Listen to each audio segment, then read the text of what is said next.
Hello everyone, कैसे हो students आप लोग।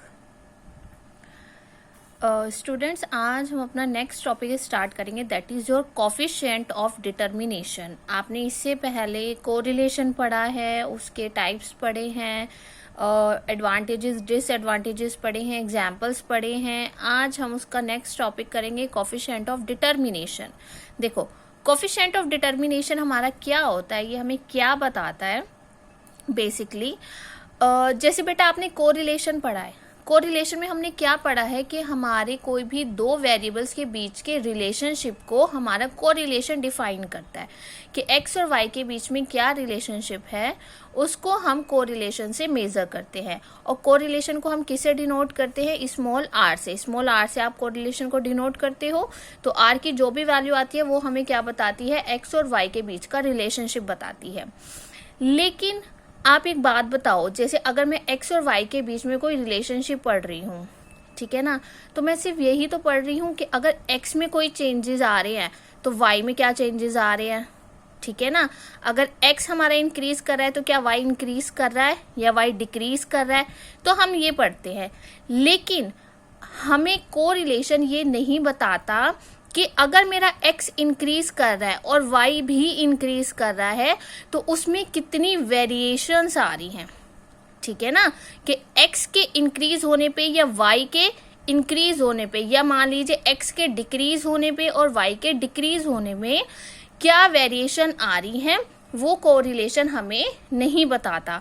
तो वो हम किस में पढ़ते हैं, कोफिशिएंट ऑफ डिटर्मिनेशन में पढ़ते हैं कि एक वेरिएबल का दूसरे वेरिएबल पे क्या असर पड़ता है, ठीक है ना। मतलब x के बढ़ने पर या घटने पर, यानी कि x के इंक्रीज होने पे या x के डिक्रीज होने पे y के ऊपर क्या वेरिएशंस आती हैं, वो हम किस में पढ़ेंगे, कोफिशिएंट ऑफ डिटर्मिनेशन में पढ़ेंगे। देखो, इसकी डेफिनेशन क्या होती है, the square of the correlation r. अगर मैं कोरिलेशन की, that is your r, correlation को हमने आर से डिनोट किया है ना, अगर मैं आर का क्या करती हूँ, स्क्वायर करती हूँ, ठीक है ना। अगर मैं आर की वैल्यू, जैसे आप आर की वैल्यू को कैलकुलेट कर लोगे ना, आपने कोरिलेशन का फॉर्मूला पढ़ा हुआ है, तो आप आर की वैल्यू को जब कैलकुलेट कर लोगे, उसको कैलकुलेट करने के बाद जब आप उसको स्क्वायर कर लोगे, तब जो आपके पास टर्म आएगी that is your coefficient of determination. उसको हम क्या बोलेंगे, कोफिशिएंट ऑफ डिटर्मिनेशन बोलेंगे। This is more useful and readily comprehensible measure for indicating the percentage variation in the dependent variable which is counted for by the independent variable. तो वो हमें क्या कह रहा है कि कोफिशिएंट ऑफ डिटर्मिनेशन क्या है, बहुत हमारा यूजफुल है। इससे हमें क्या पता चल जाती है, जो वेरिएशन आ रही है हमारे डिपेंडेंट वेरिएबल में, ठीक है ना। देखो, आपने वेरिएबल्स पढ़े हैं ना, एक्स और वाई, उसमें से एक डिपेंडेंट होगा एक इंडिपेंडेंट होगा। तो वो हमें कह रहे हैं कि उनमें से जो डिपेंडेंट वेरिएबल होगा उसमें जो वेरिएशंस आ रही होंगी, कितनी परसेंटेज के अकॉर्डिंगली उसमें वेरिएशन आ रही हैं बिकॉज ऑफ इंडिपेंडेंट वेरिएबल, वो हम कोफिशिएंट ऑफ डिटर्मिनेशन में पढ़ते हैं, ठीक है। मैं फिर से रिपीट कर रही हूँ कि मान लीजिए मेरे पास दो वेरिएबल है एक्स और वाई, तो मैं मान लेती हूँ कि y मेरा क्या है, डिपेंडेंट वेरिएबल है, और x मेरा क्या है, इंडिपेंडेंट वेरिएबल है। तो x की वजह से y में कितनी वेरिएशंस आ रही हैं, मतलब परसेंटेज के अकॉर्डिंगली कितनी वेरिएशंस आ रही हैं, वो हम कोफिशिएंट ऑफ डिटर्मिनेशन में पढ़ेंगे। और कोफिशिएंट ऑफ डिटर्मिनेशन का फॉर्मूला होता है कि अगर मैं r की वैल्यू का स्क्वायर करती हूँ तो हमें कोफिशिएंट ऑफ डिटर्मिनेशन मिल जाता है, ठीक है। इन अदर वर्ड्स में भी वो हमें कह रहा है, the coefficient of determination gives the ratio of the explained variance to the total variance.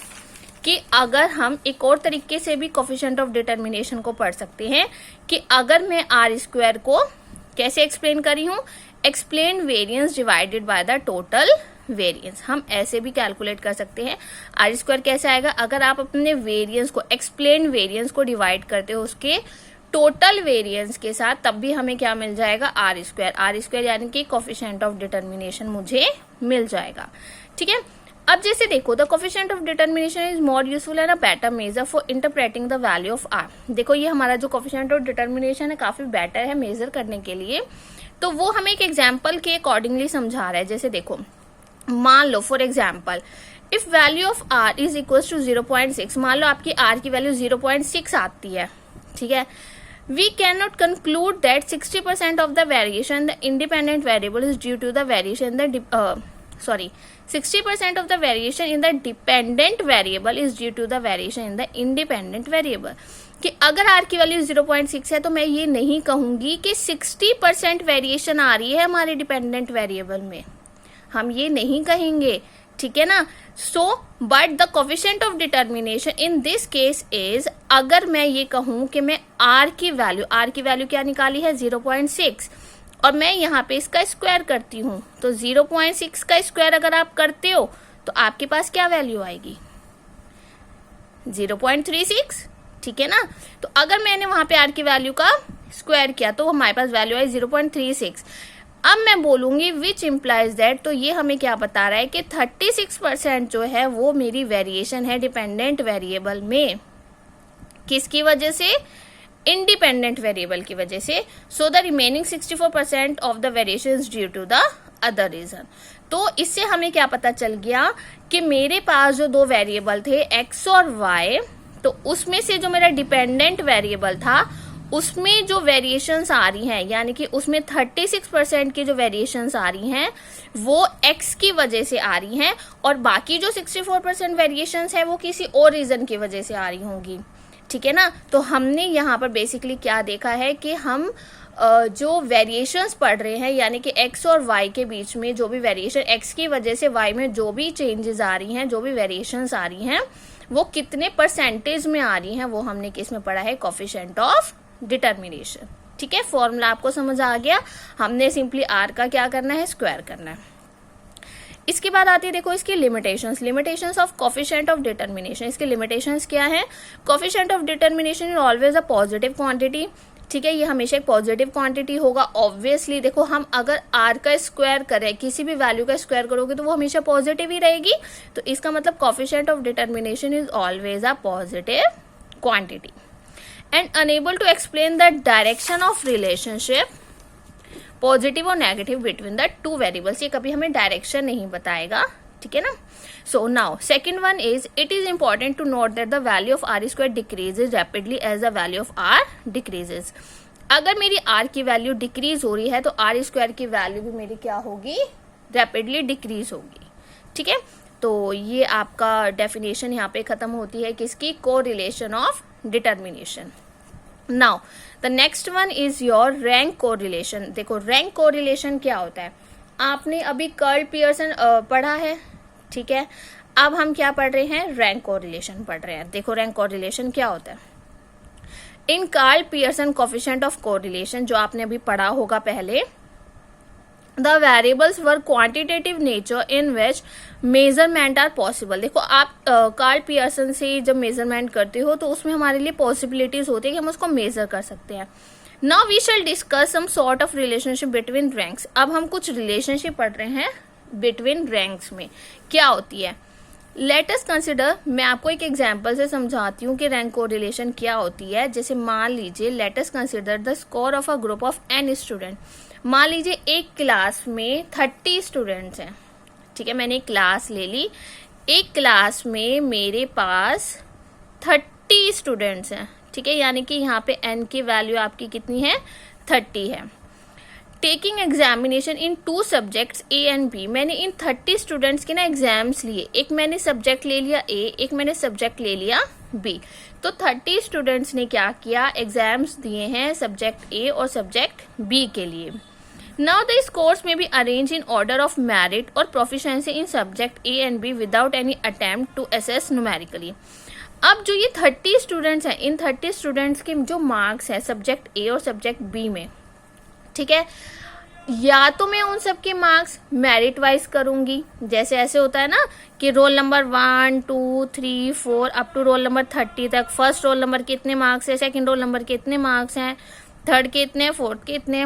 या तो मैं ऐसे लिखूंगी, या फिर मैं क्या करूंगी, सबसे पहले जिसके सबसे हाईएस्ट मार्क्स होंगे, ठीक है, मान लीजिए रोल नंबर 12 के सबसे हाईएस्ट मार्क्स, रोल नंबर 15 के सबसे हाईएस्ट, आई मीन इससे थोड़ा लोवेस्ट, ये फर्स्ट प्लेस पर, ये सेकंड प्लेस पर, रोल नंबर 16 के मान लीजिए थर्ड प्लेस पर, यानी कि हाईएस्ट, देन लोवेस्ट, फिर उससे लोवेस्ट, फिर उससे लोवेस्ट. तो हम क्या कर रहे हैं यहाँ पे, अरेंज करे हैं according to the highest marks to the lowest, कि हम सबसे ज्यादा मार्क्स से लेके सबसे कम मार्क्स तक की अरेंजमेंट कर रहे हैं। तो हम या तो ऐसे भी कर सकते हैं, तो assigning to each student a number which indicate his position in that group, then the student are said to be ranked and the number of particular student in his rank। तो वो हमें कह रहे हैं कि अगर मैं 30 स्टूडेंट्स के 2 सब्जेक्ट में मार्क्स अपने लिख रही हूँ, उनके मार्क्स अगर मैं कैसे लिख रही हूँ, मेरिट के हिसाब से, कि रोल नंबर 12 के सबसे ज्यादा मार्क्स हैं, रोल नंबर 15 के उससे कम, रोल नंबर 16 के उससे कम, तो हमने एक रैंक डिसाइड कर दी कि रोल नंबर 12 का रैंक कितना है, 1 रैंक है, इसका 2 रैंक है, इसका 3 रैंक है। क्यों? क्योंकि इसके सबसे हाईएस्ट है, इसके सेकंड नंबर पे हाईएस्ट है, इसके थर्ड नंबर पे हाईएस्ट है। तो हमने क्या किया, रोल नंबर वाइज उन बच्चों को रैंक बता दी कि इसकी रैंक 1 है, इसकी रैंक 2 है, इसकी रैंक 3 है। तो उनको हम क्या बोलते हैं कि हमने उन बच्चों को रैंक बता दी, उनकी रैंक के अकॉर्डिंगली हमने उनको बता दिया। So the study of correlation when the variables indicate rank is called the rank correlation. उनको हम क्या बोलते हैं, रैंक कोरिलेशन बोलते हैं। जब हम किन्हीं वेरिएबल्स को रैंक के अकॉर्डिंगली इंडिकेट करते हैं तो वो हमारा क्या हो जाता है, रैंक कोरिलेशन हो जाता है। ये आप लोगों को भी पता ही है। जैसे मान लीजिए आपकी क्लास है, आपकी क्लास में मैथ्स ऑनर्स में 15 स्टूडेंट्स हैं। आप लोगों ने फर्स्ट सेम के एग्जाम्स दिए हैं, अभी सभी बच्चों ने। फर्स्ट सेम का जब रिजल्ट आएगा तो हम लोग क्या करेंगे, 15 स्टूडेंट्स में से जिसके सबसे हाईएस्ट मार्क्स होंगे वो क्या होगा, फर्स्ट पोजीशन पे, उससे कम वाले बच्चे के सेकंड पोजीशन, थर्ड पोजीशन, ऐसे कर करके हम मार्क्स के अकॉर्डिंगली बच्चों को रैंक दे देते हैं कि इन रोल नंबर के बच्चों को ये रैंक है, इस रोल नंबर के बच्चे की ये रैंक है। तो मार्क्स के हिसाब से हमने बच्चों को एक रैंक में डिवाइड कर दिया, तो उसको हम क्या बोलते हैं, रैंक कोरिलेशन बोलते हैं। ठीक है, चलिए अब हम इसका एक फॉर्मूला पढ़ेंगे। फॉर्मूला हमने डिराइव करना है। ठीक है, क्या है वो आपका, स्पीयरमैन्स rank correlation coefficient. Rank correlation का जो फॉर्मूला हमारा है, ठीक है, चलिए उसको डिफाइन करते हैं। स्पीयरमैन्स रैंक कोरिलेशन कोफिशिएंट। ठीक है, रैंक कोरिलेशन कोफिशिएंट का जो फॉर्मूला है उसको हम क्या बोलेंगे, स्पीयरमैन रैंक कोरिलेशन कोफिशिएंट। हमें उसको डिराइव करना है। ठीक है, रैंक कोरिलेशन के फॉर्मूले को अभी हमने डिराइव करना है। कैसे डिराइव करेंगे, देखो, let x and y be the variables taking values 1 to up to n। मैंने एक x वेरिएबल लिया, एक y वेरिएबल लिया, उनकी वैल्यूज मैंने ले ली। दोनों की ही वैल्यूज, x की वैल्यू भी मेरी 1 to up to n तक जा रही है, y की वैल्यू भी मेरी 1 to up to n तक वेरी कर रही है। ठीक है, देन समीशन ऑफ x, मैंने क्या किया, जो x वेरिएबल की वैल्यूज मैंने ली है, मैंने उनका सबका क्या किया, समीशन किया। समीशन ऑफ y भी किया, क्योंकि x और y की दोनों की सेम वैल्यूज है, 1 to up to n तक जा रही है, तो जो समीशन ऑफ x होगा वही समीशन ऑफ y होगा। ठीक है ना, तो मैंने दोनों को ही इक्वल ले लिया, पहले ही मैंने दोनों को इक्वल लेकर लिख दिया है। Which is equals to 1 to up to n तक की इनकी वैल्यूज थी, तो मैंने सबका क्या किया, सम 1 + 2 + 3 + up to so on, कहाँ तक, n तक। तो ये मेरे पास एक सीरीज जा रही है। आपने बेटा ये 12th में भी पढ़ा होगा, 12th क्लास में हम सीरीज पढ़ते थे ना, एपी सीरीज, जीपी सीरीज। तो हमारे पास यहाँ पे जो सीरीज है 1 2 + 3 up to so on, कहाँ तक, n तक जा रही है। डिफरेंसेस कितनी आ रही है, 1 डिफरेंस आ रही है। तो इसका हमारा फॉर्मूला क्या होता था, n × n + 1/2। तो मैंने यहाँ पे इसका डायरेक्ट फॉर्मूला लिखा n × n + 1/2। अगर मैं समीशन ऑफ x का स्क्वायर करती हूँ और उनका सम करती हूँ, यानी कि जो भी हमने x की वैल्यूज कंसिडर की हैं उनका स्क्वायर करके आपने उनका क्या करना है, सम करना है। तो मैंने क्या किया, 1 स्क्वायर + 2 का स्क्वायर + 3 का square up to so on n का स्क्वायर। स्क्वायरिंग वाली सीरीज का फॉर्मूला हमारा क्या होता है, n × n + 1 × 2n + 1/6। ये सभी बच्चों ने एपी सीरीज में सबने पढ़ा हुआ है, ये मैंने इसलिए यहाँ पे डायरेक्ट लिखा हुआ है। ये सीरीज का फॉर्मूला, ये स्क्वायरिंग वाली सीरीज का फॉर्मूला। तो summation of x, summation of y की वैल्यू मुझे मिल गई, समीशन ऑफ x² और समीशन ऑफ y² की वैल्यू भी मुझे मिल गई। Now hence x bar and y बार भी हमारा इक्वल होगा। ठीक है ना, तो मैं x बार का फॉर्मूला लिख रही हूँ। x बार का फॉर्मूला क्या होता है, समीशन ऑफ x/n, और y बार का फॉर्मूला क्या होता है, समीशन ऑफ y/n। अब समीशन ऑफ x, देखो समीशन ऑफ x अभी हमने यहाँ पे निकाला। समीशन ऑफ x की वैल्यू क्या है, n × n + 1/2। तो मैं क्या करी हूँ, इस फॉर्मूले में पुट करी हूँ। समीशन ऑफ x कितना है, n × n + 1/2। ठीक है, डिवाइडेड बाय n, तो n से n क्या हो जाएगा, कैंसिल, तो आपके पास क्या वैल्यू रह जाएगी, n+1/2। ठीक है, तो हमारे पास x बार और y बार की वैल्यू भी क्या आ गई है, n+1/2। ठीक है, मैंने सबकी वैल्यूज निकाली, समीशन ऑफ x निकाल लिया, समीशन ऑफ x² निकाल लिया, x बार निकाल लिया, सेम फॉर द y। अब मैं यहाँ पर क्या कर रही हूँ, नेक्स्ट स्टेप मेरा क्या है, summation of x minus x बार का होल स्क्वायर। अब मुझे इसकी वैल्यू निकालनी है, कैसे निकालूंगी, देखो a माइनस बी के होल स्क्वायर का फॉर्मूला पढ़ा है ना सबने, a² प्लस b² माइनस में 2ab, तो a² प्लस में b का स्क्वायर माइनस में 2ab, साथ में समीशन है, तो मैंने सबको समीशन में अंदर पुट कर दिया है। ठीक है, तो हम यहाँ पर सबसे पहले क्या करेंगे, a माइनस बी के होल स्क्वायर का फॉर्मूला ओपन करेंगे, और ओपन करने के बाद समीशन को हम सबके साथ एड ऑन करेंगे। ठीक है, यहाँ पे भी समीशन लगाया, यहाँ पे भी समीशन लगाया, और जब मैं यहाँ पे समीशन लगाऊंगी तो मीन में हमारा कभी भी समीशन नहीं लगता है, क्योंकि ऑलरेडी वो तो कैलकुलेटेड है। तो यहाँ पे जब मेरा समीशन होगा तो उसके प्लेस पर हम यहाँ पे क्या लिखेंगे, n लिखेंगे। ठीक है, ये आप पहले भी कोरिलेशन में जब आपने फॉर्मूला पढ़ा होगा वहां पे भी आपने डिफाइन किया होगा, फिर भी मैंने आपको ये स्टेप दोबारा बता दिया है कि जब हम इसको ओपन करेंगे तो ओपन करने के बाद हमारे पास ये वाली टर्म आएगी। ठीक है, अब हम इसमें वैल्यूज पुट करेंगे। समीशन ऑफ x² की वैल्यू भी अभी आप कैलकुलेट कर चुके हो, मैंने उसकी वैल्यू पुट की, x बार भी फाइंड आउट कर चुके, देखो x बार की वैल्यू ये रही ना, x बार की वैल्यू भी पुट करोगे, समीशन ऑफ x भी आप फाइंड आउट कर चुके हो, x बार भी आप फाइंड आउट कर चुके हो। तो मैंने यहाँ पे क्या किया, सबकी वैल्यूज को पुट किया है। यहाँ पे आपको x बार का होल स्क्वायर करना है, तो x बार की वैल्यू आपकी है n+1/2, आपने उसका स्क्वायर करना है। ठीक है, क्लियर। अब देखो यहाँ से 2 से 2 कैंसिल, आपके पास ये वाली लेफ्ट रह जाएगी। ठीक है, इसके बाद आपको बेटा क्या करना है, ये वाली टर्म आपके यहाँ पे एज इट इज है, आपने ये वाली टर्म और ये वाली टर्म का क्या करना है, एलसीएम लेना है। एलसीएम लेना तो सभी को आता है ना, तो ये तो आप खुद ही ले लोगे, इसलिए मैंने डायरेक्ट लिखा है। आप इसका एलसीएम लोगे तो आपके पास ये वाली वैल्यू लेफ्ट रह जाएगी।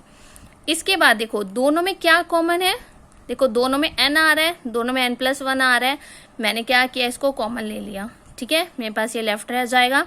अगेन आपने इसका क्या लेना है, एलसीएम लेना है। एलसीएम लेने के बाद जो भी वैल्यूज कैंसिल हो जाएंगी, कैंसिल करने के बाद आपके पास ये वाली टर्म क्या रह जाएगी, लेफ्ट रह जाएगी।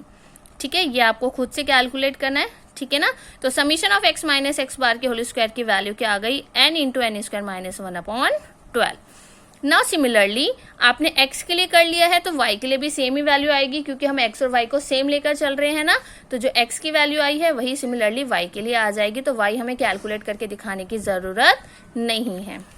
ठीक है, आफ्टर दिस मैंने क्या किया, एक d लिया, जो d हमारे किस चीज को डिनोट कर रहा है, हमारे डिफरेंसेस को डिनोट कर रहा है इन रैंक्स। रैंक्स में हमने डिफरेंसेस किए, जो हमारा किसको डिनोट कर रहा है, डी को डिनोट कर रहा है। तो हमारे पास दो वेरिएबल्स होते हैं x और y, मैंने दोनों का डिफरेंस लिया और उसको किससे डिनोट किया है, d से डिनोट किया है। So it means d is equal to x minus y। इसके बाद मैंने क्या किया, अपनी मर्जी से n+1/2 को एक बार ऐड किया और एक बार सब्ट्रैक्ट किया। हम कर सकते हैं ना, तो n+1/2 को एक बार ऐड करेंगे और एक बार सब्ट्रैक्ट करेंगे। इसके बाद देखो स्टूडेंट्स, मैंने नेक्स्ट स्टेप में क्या किया, क्या मैं इस लाइन को ऐसे लिख सकती हूँ, बिल्कुल। देखो x माइनस n+1/2 को मैंने एक ब्रैकेट में लिखा, और ये वाली जो दोनों वैल्यूज है ना, मैंने क्या किया, बाहर माइनस का साइन कॉमन ले लिया, और ये वाला जो प्लस का साइन था इसको मैंने माइनस बनाया, क्योंकि बाहर माइनस का साइन है तो अंदर का साइन चेंज हो जाता है।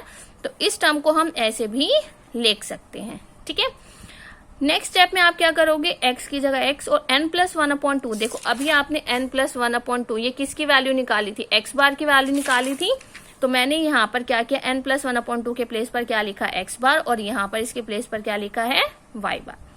फिर मैं क्या कर रही हूँ, दोनों तरफ समीशन लगा के स्क्वायरिंग कर रही हूँ। ठीक है, यहाँ पे चाहे आप लिख लेना squaring both sides and taking summation on both the side. Summation भी दोनों साइड लगाएंगे और स्क्वायरिंग भी करेंगे। अब इसको आप a मान लीजिए, इसको आप b मान लीजिए। a माइनस बी के होल स्क्वायर